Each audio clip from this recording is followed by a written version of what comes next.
That's right. Let's warm this thing up, huh?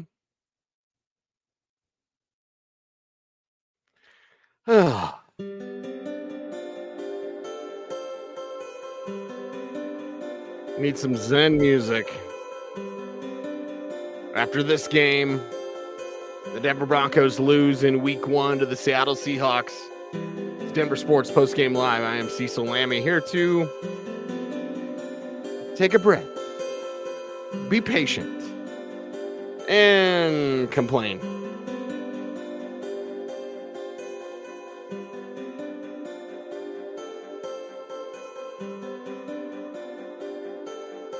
Yeah, that's right. Welcome in, everybody. Cecil Lammey here to talk about this game. And didn't go exactly the way that you wanted for Bo Nix. We're going to get into it today.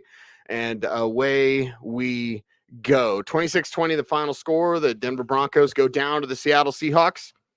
And it was a game of two halves. Because in the first half, you had opportunities. You had multiple opportunities in the first half. You're the Denver Broncos, and you didn't take advantage. I have some questions about the play calling from Sean Payton. I have some questions about his trust level in his rookie in week 1.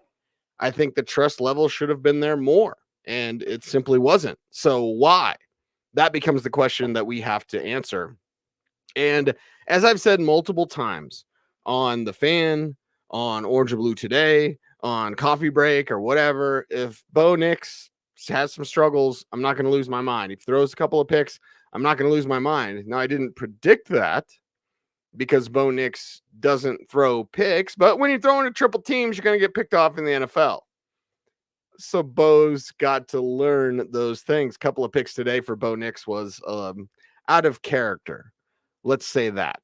Out of character for the young Broncos quarterback. 26-20 again, the final score. The Denver Broncos now 0-1, Seattle Seahawks 1-0. But Nix with 26 of 42, 138 yards passing, no touchdowns, 2 INTs, sacked 2 times. And under pressure quite a bit. 9 quarterback hits, 9 times did Seattle hit Bo Nix. A couple of times they sacked him. A couple of times he evaded them. And then, of course, we know that rushing touchdown that happened. I just happened to be watching the Spanish broadcast. Orle pues. And when Bo did that spin move for the touchdown, the announcer was like, Opa. Yeah, Opa. That was exciting. Get you in 26-20. You fight back, you claw back. But the second half, you were just so off. In the first half, you didn't take care of those opportunities. And we all know that in this game, it's never going to be as easy as it was in the first. I mean, safety after safety.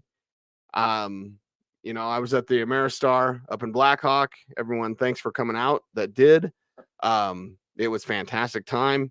And I believe someone said 2 safeties in the first half were like plus 50,000 or something ridiculous because it just doesn't happen. But it happened, and you felt good about the pass rush. It's something I was tweeting about earlier. Like, wow, these guys are on a hunt. They're making Geno Smith uncomfortable. They're out there. They're stuffing the run. Something in the second half they did not do. And if it's, you look at what did you learn? We knew Bo Nix was going to struggle, but we had all thought that your rush defense would be better. 33 carries, 146 yards, 4.4 yards carry, and 2 rushing touchdowns for the Seattle Seahawks. That's not great, Bob. And it's not the type of improvement that you were looking for. There's a lot of things where you can see some holes that we just didn't know about. And again, it's week 1. Trust me, as someone who covers the entire league, there is a ton of ugly football that happens in week 1. Broncos had some ugly parts to their game. Not everything was ugly. Again, first half, rolling, feeling good, except when you kept getting the ball in Seattle territory and you couldn't do anything. Like, that was the problem. Like, you have to score touchdowns in this league, and you come away with 3 points. That's all well and good, but that's not what you need because Seattle wasn't going to keep doing that. You weren't keep going to, pulling out the rug from them or whatever. Like, you were never going to keep Seattle down. Not any NFL franchise, except maybe Carolina. My God, are the Panthers terrible. But like, there's not many teams out there that you're going to keep down for an entire game. So when you had opportunity, you took advantage, you got those safeties, and your defense was playing lights out, and you were stuffing the run. When you got the ball in Seattle territory, you got to score touchdowns. The rest of the time, the long drives, all these sorts of things, like, you're going to work out the kinks with Bo. And again, I'm not losing my mind. I'm not going to get sick in my trash can here as I did last year, at least a couple of times, or almost did a couple of times. So, again, not losing my mind, but also at the same time seeing a play caller, Sean Payton, that didn't quite trust his rookie quarterback. I saw receivers that let him down time and time again. I saw opportunities where Bo should have just taken off and run. There were some where he did, and that was good, but it perhaps wasn't as much as he needed to. Certainly question marks with the ground game. You don't want Bo Nix throwing 42 times. I had said on something, I think it was on Schlereth and Evans, as I auditioned for the morning show, I said, you want about 25 passing attempts. And if you look at Geno Smith's line, 18 to 25, 171, one touchdown, one INT, couple of sacks. That's almost the line that you were looking for from, of course, what you got or didn't get with Bo Nix. So entering this game, you want to throw about 25 times, you want it about 35 times. You didn't do that. You passed 42 times, and then you ran it 25 times for 99 yards. Now that's 4 yards a carry, but it was 2 carries, 14 yards, 7 yards a carry for Audric Estime. He could have played more. Javonte Williams, 8 of 23, again, under 4 yards a carry. We all love Javonte, but it hasn't been since week 7 of last year. And of course, the preseason, which we had talked about, but like, he's not getting 4 yards a carry. 2.9 a carry is terrible. Jaleel McLaughlin, 10 carries, 27 yards, 2.7 a carry. And there were some, plays where Jaleel almost broke the tackle, almost had the long one. He'll get some of those going forward, so you're excited about that. But then as a receiver, 5 catches for 1 yard. That's got to be better. If you're going to use passing attempts to kind of supplement the ground game and those passes to Jaleel, maybe some passes to Javonte, like, you've got to have better results. Javonte himself, 1 catch, 0 yards. Where's Marvin Mims in any sort of end around situation, which is seemingly the only way they're going to get him jump started on offense? Had 1 target, no catches. You see the target structure. They're developing plays for Cortland Sutton, 12 targets, but 4 catches. You're getting targeted 12 times. You better have 10 catches. And I don't think that's necessarily on court. Again, Bo was a little wild at times, was a little flat-footed at times. Like, there was a ton of things with Bo. And again, he's a rookie. It's his first game. It's on the road. Seattle's loud, whatever. And it's not making excuses. There's some troll on Twitter that nobody ever responds to. And I always laugh because I'm like, if you're a troll on Twitter and nobody responds to you, why do you do that? But the guy was like, are you going to kiss Bo's ass all year? No, I'm going to seek the truth and speak the truth. Bo's a rookie. I expect rookie struggles. This was rookie struggles. Did you see some flashes of some good things? Yes, of course, on that last drive. Did you see enough? No, not at all. Of course, they lost. And even had they won, look at Caleb Williams and his win. It's the first time since 2006 Chicago hasn't had 150 yards on offense and got a win. So Caleb Williams got the win, but he also had, 99 yards passing, whatever. And Jaden Daniels with some struggles, you know what I mean? So, like, we need to look at all these situations and say, all right, where's Bo at? What's he need to work on? Obviously, there's stuff to work on. So it's not about kissing his ass. I haven't quite looked at the chat room yet, but chat room, keep it coming. Okay. Because for me, it's like, I'm not really going to lose my mind. If this was week 10 and it was still happening, then yeah, that's when it's time to be like, come on, Bo, come on, Bo, come on, Bo. First game struggles, thrown into triple coverage, throwing flat-footed at times, footwork off at times. Like, he did a little bit of everything. He seemed confident. There was times where it seemed like he saw ghosts, which didn't really pop at film on Oregon, so I don't anticipate that will carry forward, right? Even though he was hit 9 times, I'm not sitting here thinking Bo's going to now develop bad habits. That's not the case whatsoever. course, Garrett Bowles a little bit banged up. We got to get more injury news on that. And now I see some of the chat room chiming in. Gino picked on Riley Moss. That he did with Tyler Lockett, which again, if I look at defensive coverage and going into this game, you knew that Jackson Smith-Njigba, with his renewed work ethic, was going to be tough. DK with Surtain, or you bracket him on the other side. You try to hold and limit him. But it was really Lockett, which I expected Jaquan McMillan to be on, because he's much more capable against that sort of receiver. And Tyler Lockett, 6 for 77 in this one. DK Metcalf, 3 for 29. So you did your job against DK. Jackson Smith-Njigba, 2 for 19. You did your job against him. Noah Fant, 2 for 11. You did your job against him. So outside of Lockett and that connection and some of those crazy, insane catches that he had, and that connection with Geno Smith, you did a pretty good job in terms of coverage. You got the sacks, sacked a couple of times on Geno, hit 7 times. So under duress, that was exciting. But again, it was a tale of two halves, because the first half you were doing that and the second half you weren't. The first half you were stuffing the run. The second half you weren't. Kenneth Walker, 20 for 103 and a touchdown. I talked to Vance Joseph on Thursday about, like, hey, Mike McDonald said Kenneth Walker's going to get a lot, and he's going to be the bell cow, and he was a bell cow, that's for sure. Jeff Cook says, throwing not a threat, couldn't run the ball. Best friend for rookie quarterbacks running the ball. And they didn't do that at all. Not whatsoever. So it's a large concern. And it's a concern for this team moving forward, because you got to help out Bo. And it's way too early, and I'll disagree with Alex here. Don't fool yourself. Same thing I've seen for the last 9 years. That's untrue based on practice. Now, in games is when it matters. So Alex is welcome to his opinion. I've seen some of the other people in chat room already saying, like, this is, there's my guy Wardell. What's up, Wardell? Yeah, it is painful, especially when you thought after that touchdown run late, like maybe, just maybe, nope, it's not going to happen. But is this the same? And I've seen some people on Twitter, of course, commenting like the Broncos can't find a quarterback. None of that's true. It's Bo Nix's first game. It's not making excuses. It's just simply the best way to observe this. The best way to observe this is to still have genuine excitement, but you need to see more. We saw flashes of good Bo.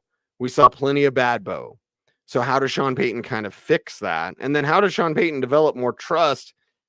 Maybe if some of those passes had connected that weren't connecting with his receivers, then Sean Payton would have opened it up. But I put this game firmly on Vance Joseph's adjustments, or lack thereof, in the second half. No, they're not going to fire him. Ha, ha, ha. And then I put it on Sean Payton and his play calling. This was interesting play calling. I believe, and somebody correct me if I'm wrong, Greg Dulcich didn't have a catch till the fourth quarter. Is that correct? 2 catches, 12 yards, 3 targets. But I tweeted out in the first half, why don't you go get Greg Dulcich? Why can't you just do something with Dulcich? Like, the middle of the field is open. And one of the things when you look at the safety play, right? TV copy doesn't always see safety play, but you'll see middle field open. So throw to the middle of the field. Like, that's an easy tell. Middle field closed, throw to the edges. Although on the edges, you've got your great corners, including Reek Woolen, who should have been the pick, blah, blah, blah, blah, blah. We all know the old song and dance. But it's like, you saw a middle field open. There were no Texas routes. Again, Jaleel McLaughlin, 5 catches, 0.7 yards a catch? 5 catches, 1 yard, 0.2 yards a catch. 5 catches, 1 yard. That's terrible, because you're trying to throw it to the flat, and then Seattle's just rally and tackle him. It was absolutely not the type of play calling that you want. I don't want to be hyperbolic, but that's not what you want. Why can't you run a Texas route? The middle of the field was open, and you just never took advantage. Again, Greg Dulcich in chat room, please correct me. I don't think Dulcich had a catch till the fourth quarter. That's wrong. Like, Dulcich needs to be involved. Sutton You game plan for those things. Josh Reynolds perhaps redeemed himself. I'll let you in the chat room decide on that, because Reynolds with the drop, now it wasn't the greatest pass. It was a little behind him, but it went right through his hands right here. And, Josh, you got to catch that. You can't have any drops like you did with the Lions. Now, he came back with a couple of tough catches, including catches where he got rocked. So did Reynolds make up for it? Are you just going to have to live with some drops? When he was signed, I had said, like, his drop rate is worse than Jerry Jeudy, and y'all didn't like Jerry Jeudy. So did Josh Reynolds redeem himself? Yeah, I don't know. It'd been nice if he caught a touchdown, right? It'd have been nice if he had played better, not dropped that pass. So maybe if the receivers don't let down Bo Nix, Sean Payton starts to kind of feel his oats a little bit, and he starts to get a little bit more excitable with his play calling. This was a boring play call game. And, we're going to throw to the flat. We're going to throw some underneath stuff. Bo's going to throw in a triple coverage. That's on Bo. And he's trying to make a play.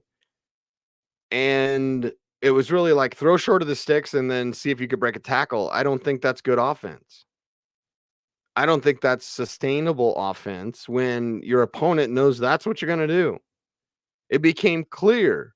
And it's not Bo being the dink and dunk guy. I don't want anyone to say that. Who's the dink and dunk guy? It's Sean calling the damn plays. You got to call better plays for this kid.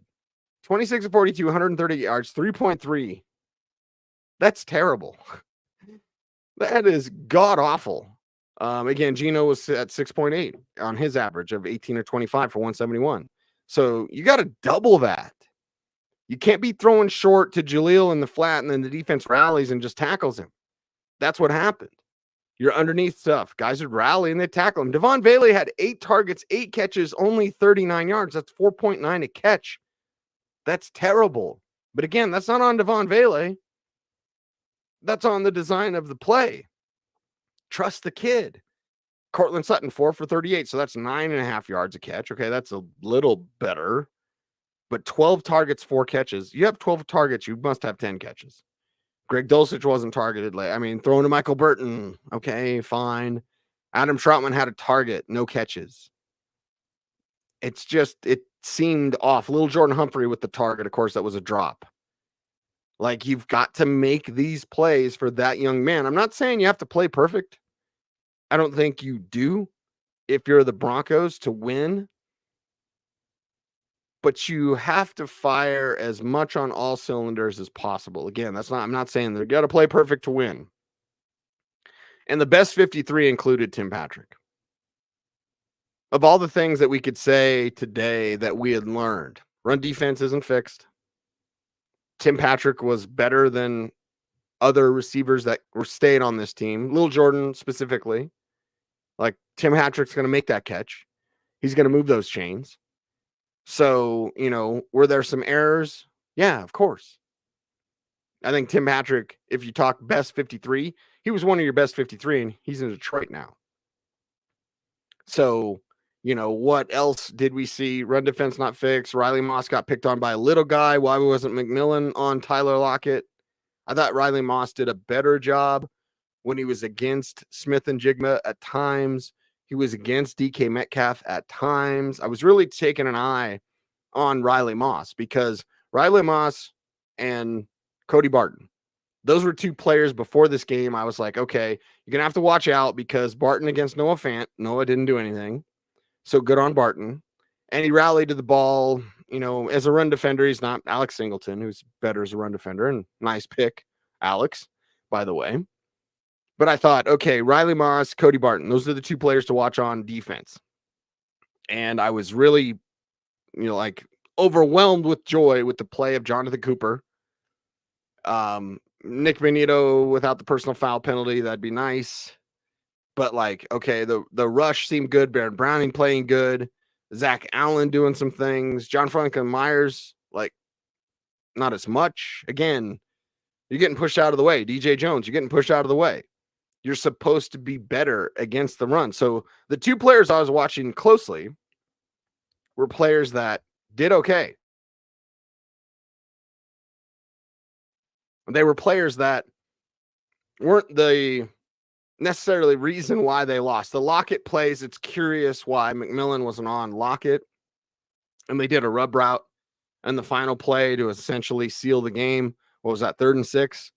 And the other receiver, I'll go back and look who it was. He did like a jab step at Riley Moss, which isn't the rub. He didn't hit him at all, but he did like a jab step, and on a rub route, that's all you need. That's all you need to get your other guy open. And that's what happened in this contest is Riley Moss struggled against Tyler Lockett. Why was he even being asked to be on Lockett? Because that's not the type of receiver that he's going to have success against. Tyler Lockett is little and quick, and Riley Moss is big and physical. He's going to do well against your larger and more physical receivers. You got him on a little guy, that's problems immediately. I don't want to get too far ahead in terms of the Steelers game. And is Russell Wilson going to play or not? Like, oh, God.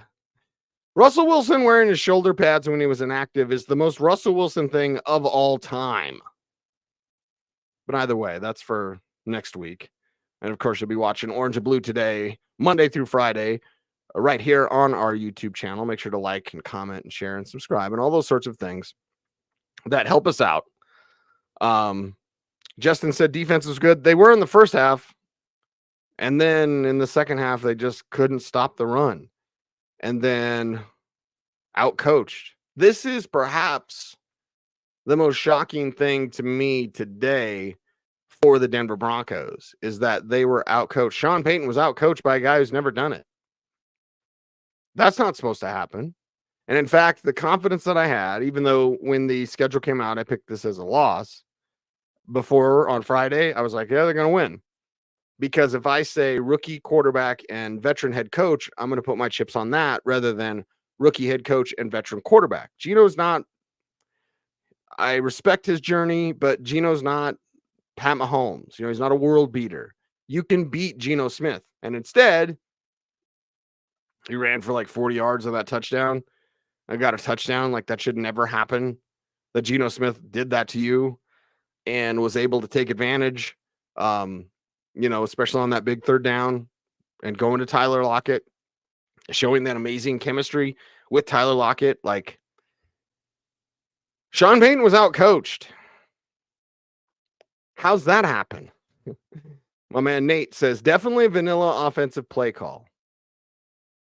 It seemed like it. Jeff saying truth, no trust. Where was the trust in Bo Nix? You got to line it up.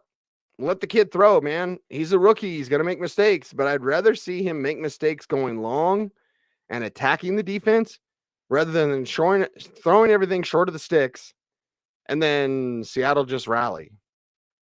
You can't win like that. You can't move the ball consistently enough to do that. And red zone and 3rd down, those are the numbers that all you need. And I don't know if I credit PFF or Mace or whoever. I really don't give a crap when it comes to regular stats. But I'll say this, like his 3rd down stuff, his red zone stuff, like you must be much better. And your coach must trust you to do that more. To do that, Ren saying 2 picks, the ball traveled more than 10 yards. My Lord, that was brutal. Yeah. Yeah.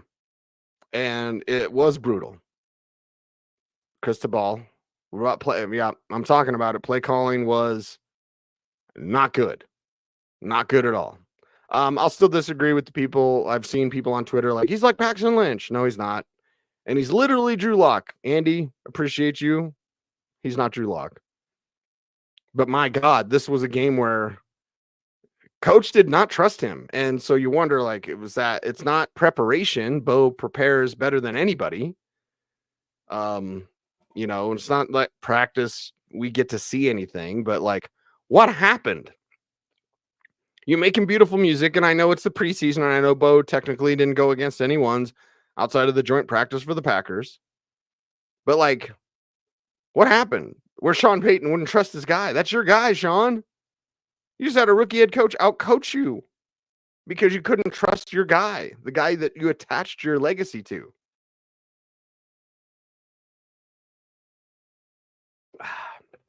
I'll mute my mic, unlike Mark Schlereth, who chugs his water on the morning show like a pledge, drinking his first beer.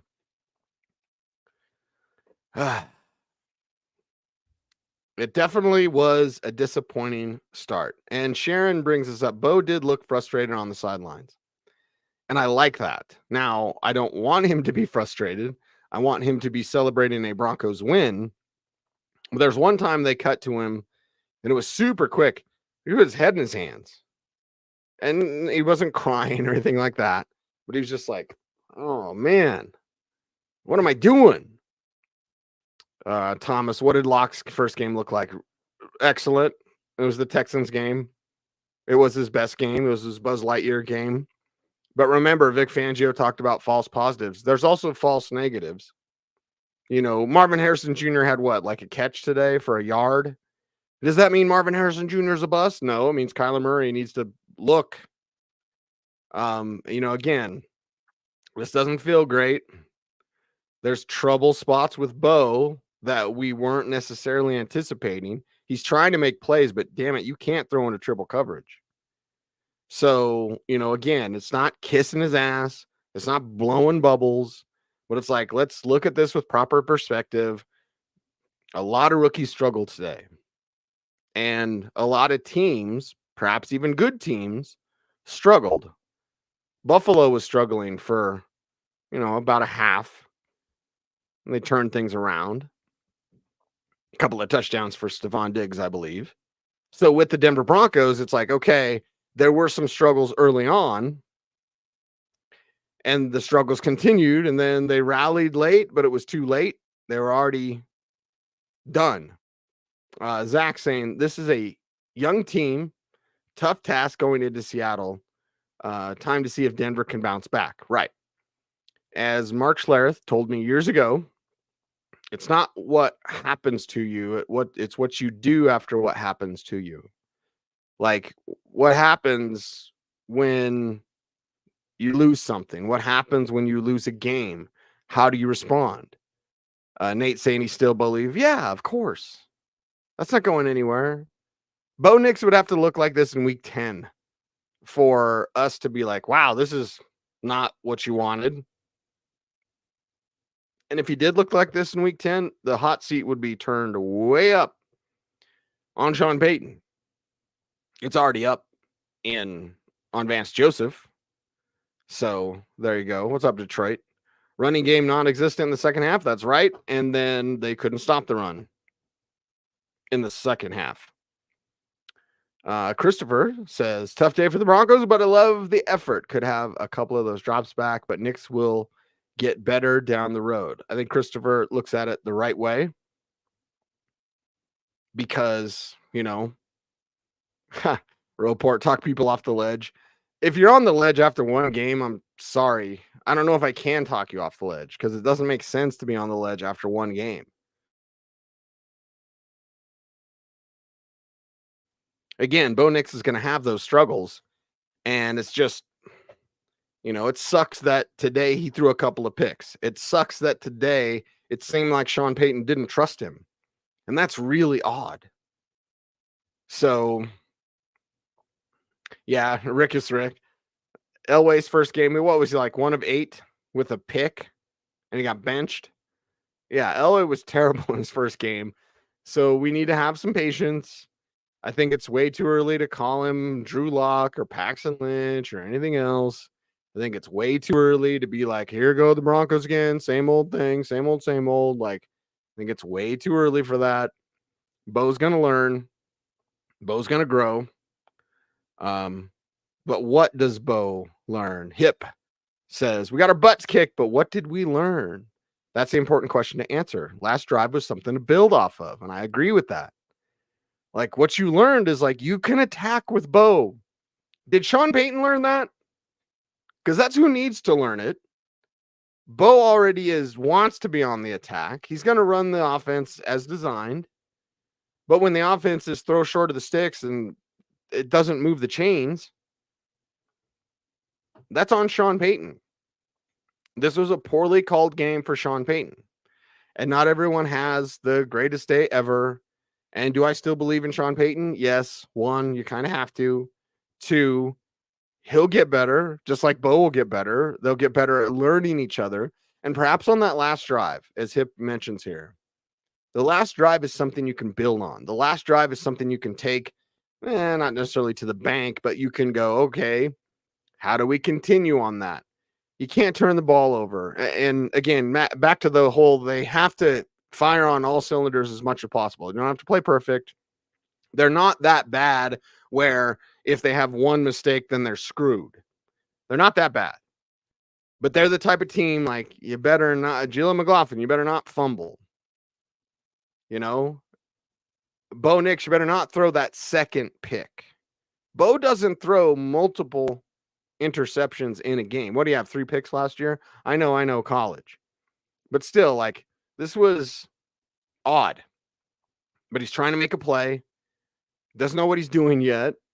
And the coach didn't seem to trust him, which is the most bizarre thing. There's 2 things that really spring forward to me in looking at this game. Sean Payton didn't trust Bo Nix.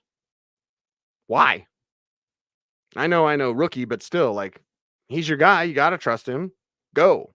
Last drive, he trusted him. Bo came through. He made those plays. Josh Reynolds makes some tough catches. So, again, chat room, you can tell me, did Josh Reynolds redeem himself? I'm not sure. Lucid says, all Bo could do was run.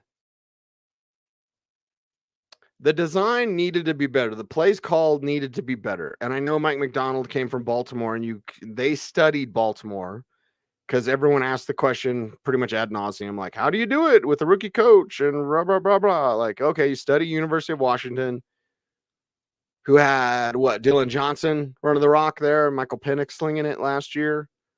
And, of course, Kenneth Walker did his Dylan Johnson impression because he's, a million times better. You couldn't stop the run in the second half. Seattle adjusted and you didn't. You got the ball in Seattle territory and you didn't score touchdowns. That's wrong. So all Bo could do was run. There were times when I thought he should run more. So, is that something? 5 carries, 35 yards, 1 touchdown. Beautiful play. Oppa! Like a beautiful play. Do I want him running 5 times? Not necessarily. But I also felt, the turf there seemed a little off. Javante's slipping all over. And I'm not making excuses for Javante. He was under 3 yards a carry. That's terrible.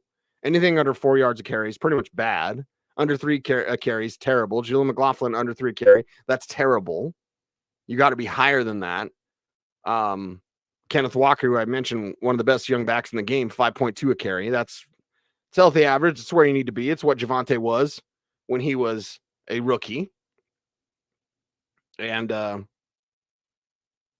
that's how it goes. Oh, Rachel's texting. All right, Rachel, I will text you back. Anyway,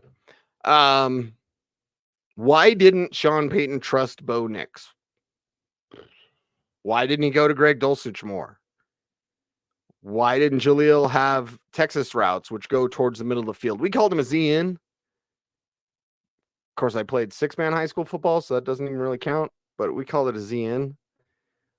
Where were those plays? And who am I to question Sean Payton? All I know is Bo Nix is better than he played. And all I know is Sean Payton's better than he coached today. Like, it was disappointing for Bo. It was disappointing for Vance Joseph. It was disappointing for Sean Payton. It was disappointing for Javante Williams. It was disappointing for Jaleel McLaughlin. It was disappointing for Court because Court had 12 targets, 4 catches. That's disappointing. I like the emphasis on Court. I need the results to be there. This is a results-based business. The results weren't there for the Denver Broncos. Ashton says Sean Payton's not a good coach. Well, he's got hardware. So, and everyone's entitled to their own opinion. But I still stand by my belief that Sean Payton is a good coach. And I stand by my belief that Sean Payton and Bo Nix is a good fit. But today it seemed like Payton was nervous to trust his kid.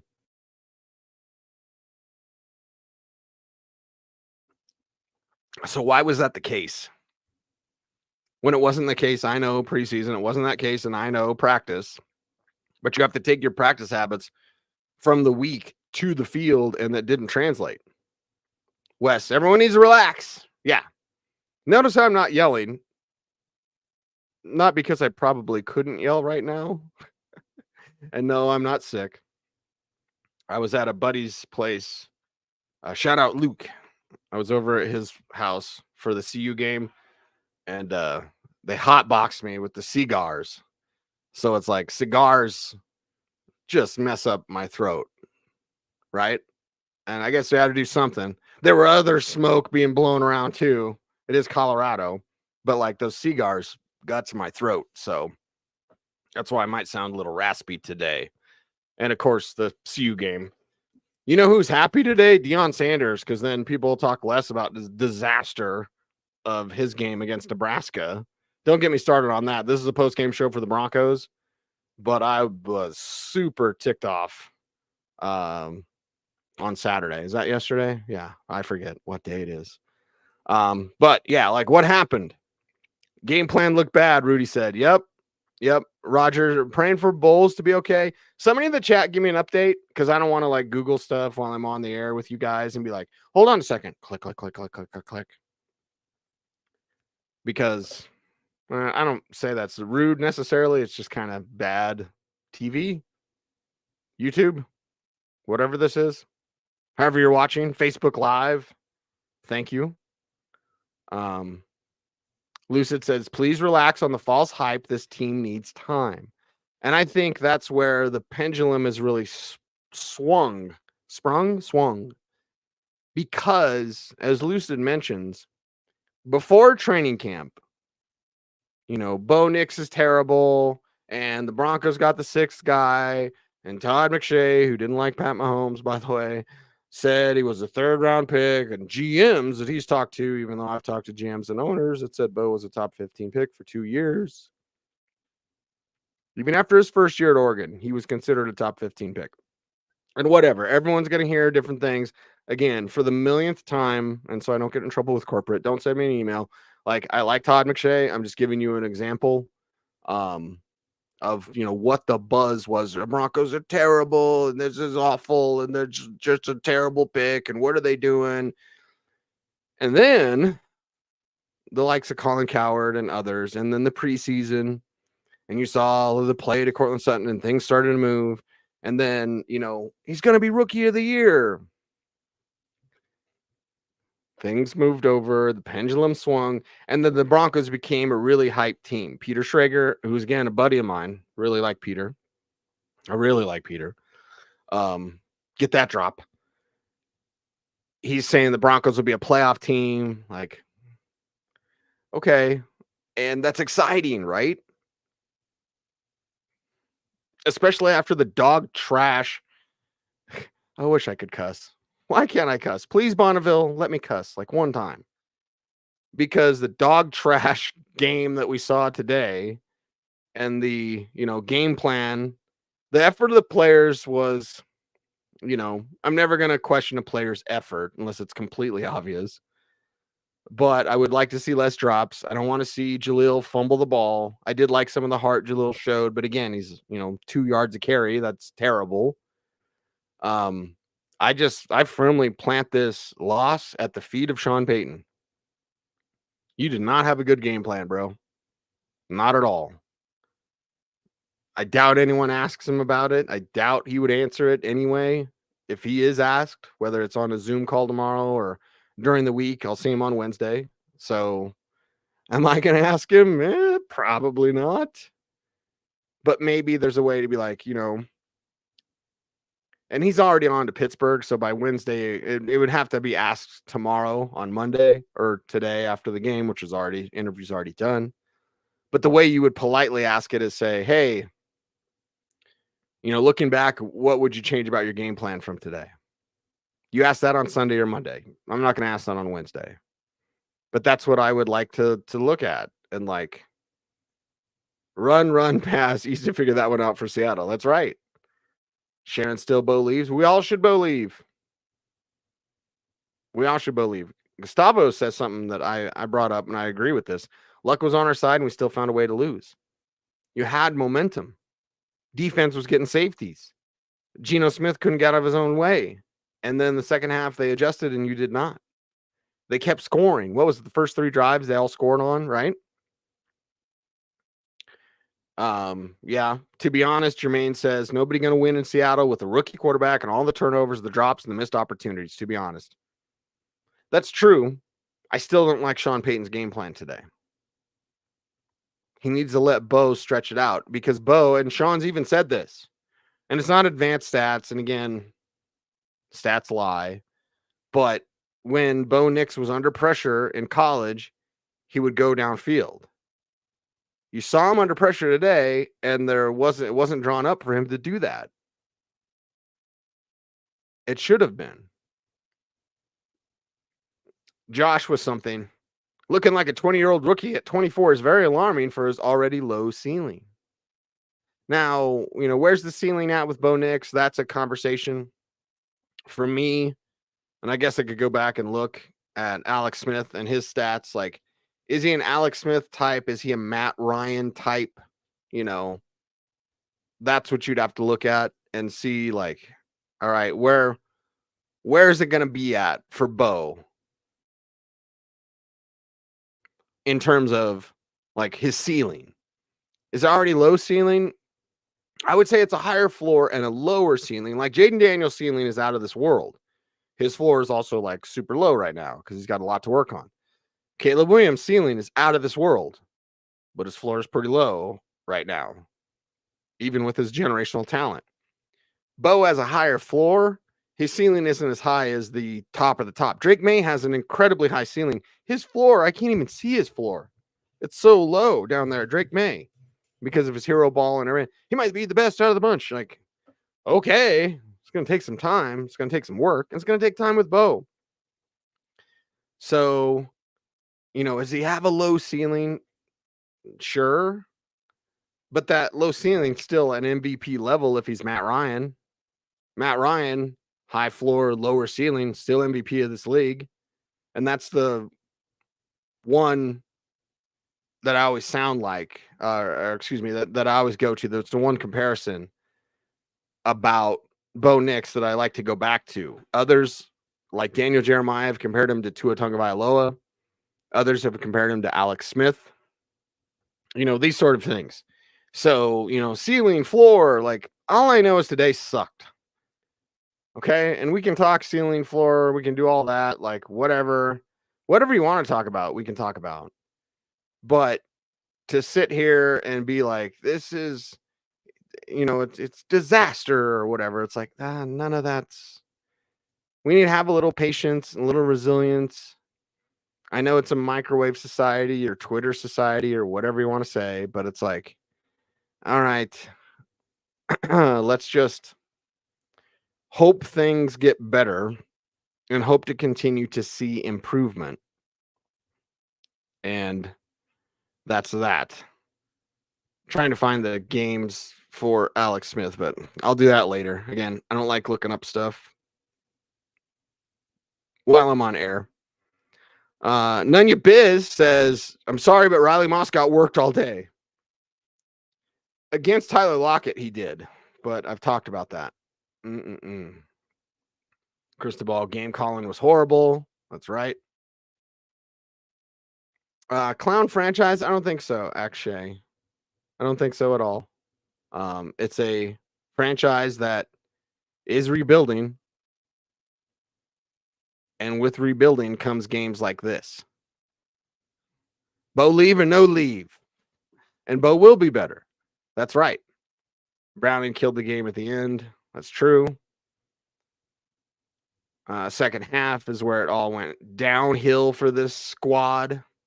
And the Hawks are a legit D, Nate. And they showed the rankings from last year. They were bottom of the league in defensive rankings, but they had the talent. They just weren't coached properly. And so now Mike McDonald is there to coach that defense.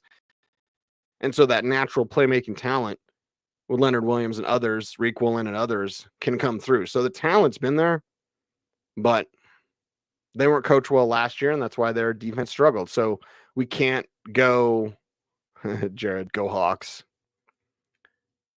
We can't go and say like, oh, well, last year's stats, not in this situation. And we need to get about a month in before we can say like, okay, here's where teams are trending. And then we need to throw that away after another month. So at week 8, you need to look at weeks 5 through 8 and see what teams, how they're improving. At week 4 or week 5, you need to look at weeks 1 through 4. And that's how this game goes. So it's nothing that you can say with emphasis or definitively that this was the best. And Justin brings it up right here. Bo's going to be fine. Hawks defense is legit. Jesse's bad coaching. Well, definitely questionable coaching, right? Questionable coaching. Chris saying 0 yards after contact by any of our receivers and running backs. How would it look different if Audric Estime had gotten more work?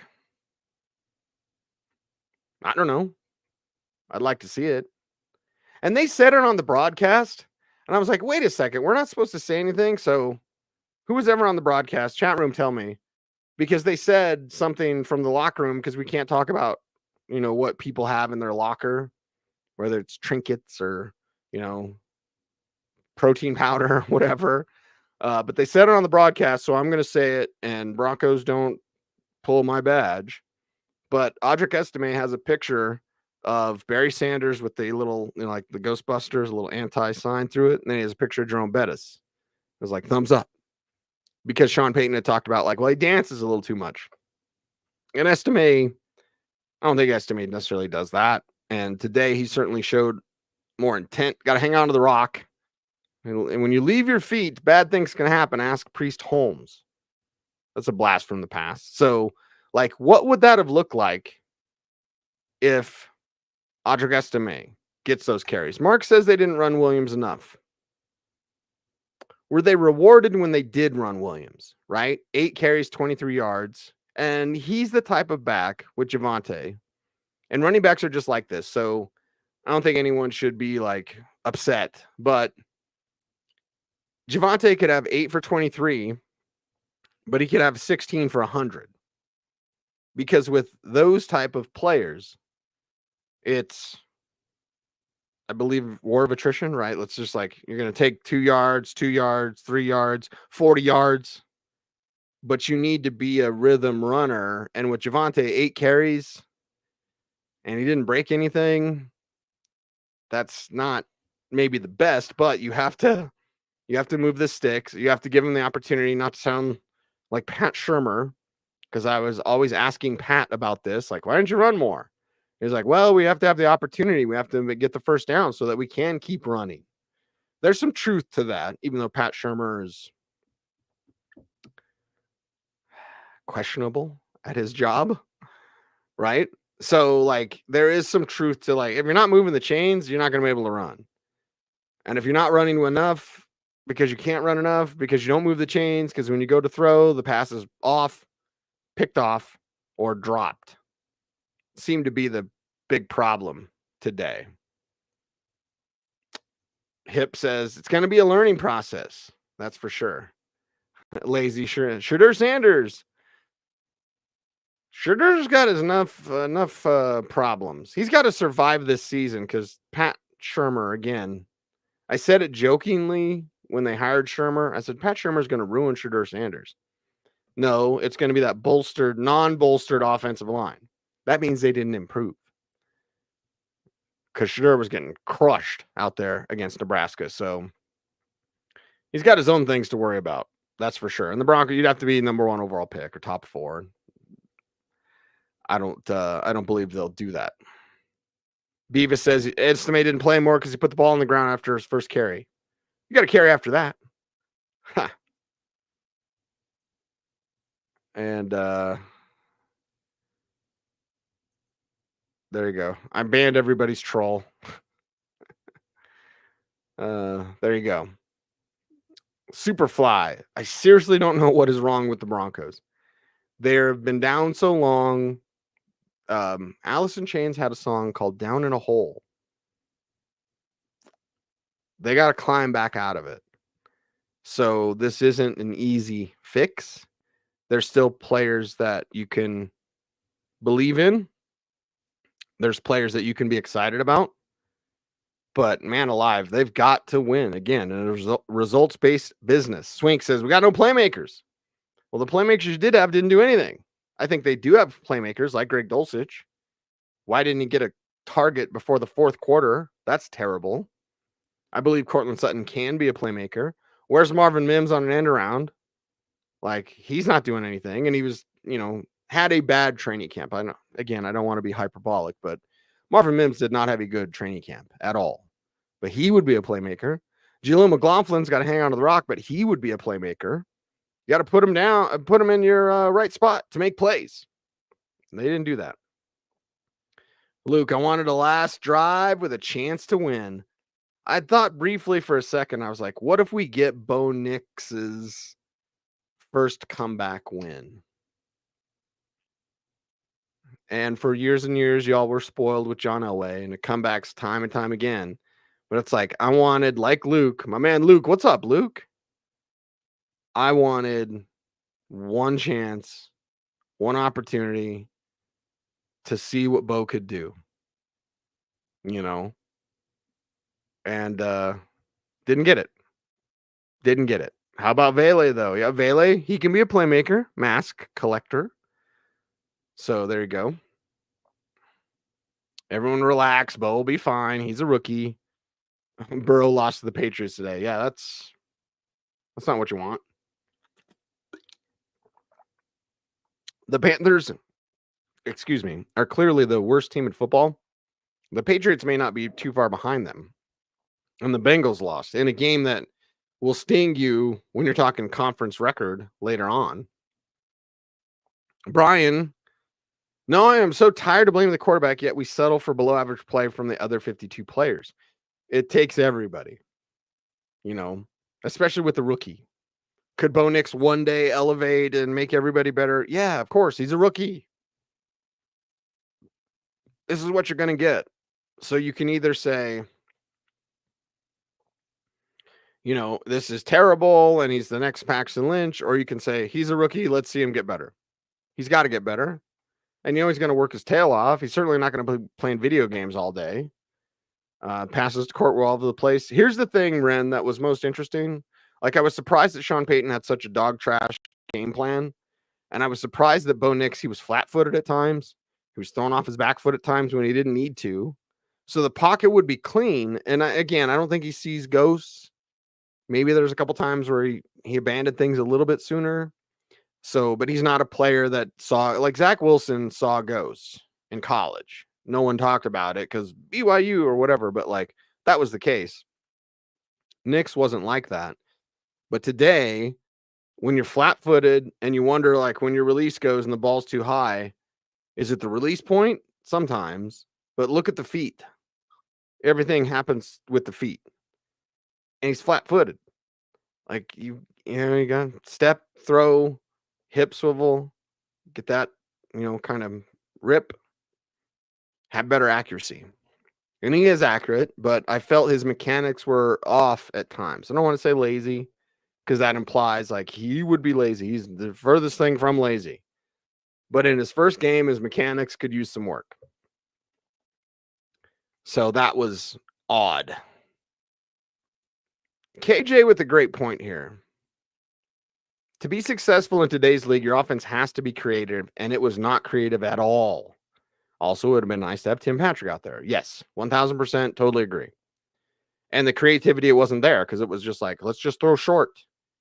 And while the corners are outstanding and, you stay away from the edges, Joe Lombardi told me this last week, because I asked Joe, I said, hey, got some great corners. They got some size. They got some speed out there. There's not really a side of the field to pick on. So what do you do? He's like, well, you just go out there and play football. I thought his answer could have been a little bit better, although, he doesn't want to say the game plan or whatever. But when your edges are so hefty right? When your edges are such a problem in terms of your corners, well, you go to the middle of the field. It's football 101. It's just science. And they didn't seem to do that at all. They didn't have an inkling to do that. They didn't have an idea to do that. And again, Greg Dulcich didn't get a throw until the fourth quarter. Him and Court should have been the two highest targeted receivers, with a little love for Vele there as well. But man alive, sure do miss Timmy Pats, that's for sure.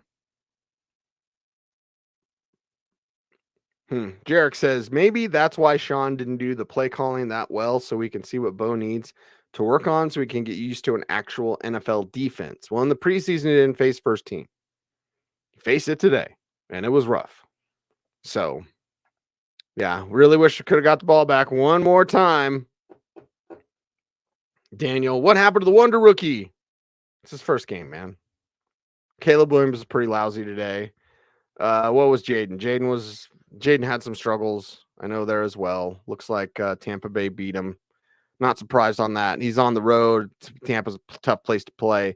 17 to 24, 184 yards, no touchdowns, no INTs. Now, he did have 2 rushing touchdowns because, of course, Jaden Daniels has 2 rushing touchdowns. But, like, as a passer, and they lost, too. So, yeah, I mean, it's way too soon to be making any sort of like he's terrible or nothing like that. Like, you don't believe? I don't know, Star Dog. Yeah, I think you all should still believe. So there you go. Dion, I ain't worried at all. It's the best way to be, man. Light and sweet, baby. No need to be worried. Broncos got spotted 10 points and pooped it. That's right, Star Dog. They did that. Tight ends are healthy at least. Yeah, been nice to use them. Use Greg Dulcich. He's healthy. Use him before he's not healthy. Last time I checked, Bo's still a rookie. Yep. That's right. Broncos fans have become the most cynical snowflake fans in the NFL. Broncos fans are so worked up, get all pissed off. They're all worked up because it's been so long for them. For years and years and years, Broncos fans were spoiled with great quarterback play, with a team that was always pushing for the playoffs. The last 7-8 years, whatever the number is, have been absolutely god-awful. So it would be nice. And I had always wondered, I never wanted to see this, but I remember having conversations with my best friend, Biggie. What's up? Shout out, Biggie. About, like, when Broncos fans go through what the Bills went through, how do they respond? You know, because Bills fans are nuts through tough times and good times. And it was a long time between Jim Kelly to Josh Allen. What would the Broncos country do if it was a long time between Peyton Manning and the next guy? Well, it's been 7-8 years, whatever the number is, and this is terrible. So are Broncos the most cynical snowflakes? No, I don't think so. But I would like to see a little bit more patience preached. Here's also the thing. Mark P, expectations set too high for Knicks. The pendulum again swung where it was like, Knicks is the greatest, and he's rookie of the year, and blah, blah, blah, blah, blah. This league will humble you. There's a third thing, though, too. The third thing is this. And yeah, Mel, I did say auditioning for the morning show. Man, I am way behind on the chat room. I'm like almost an hour behind on the chat room. I'm sorry. There's a lot of chats, a lot of comments. The third thing is this. I'm going to blame the media. Does that include me? Sure, I guess.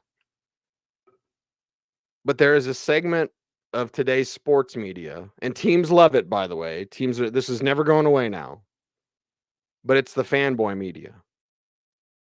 Because fanboy media has become so strong, because fans want to be fans. It's short for fanatic for a reason.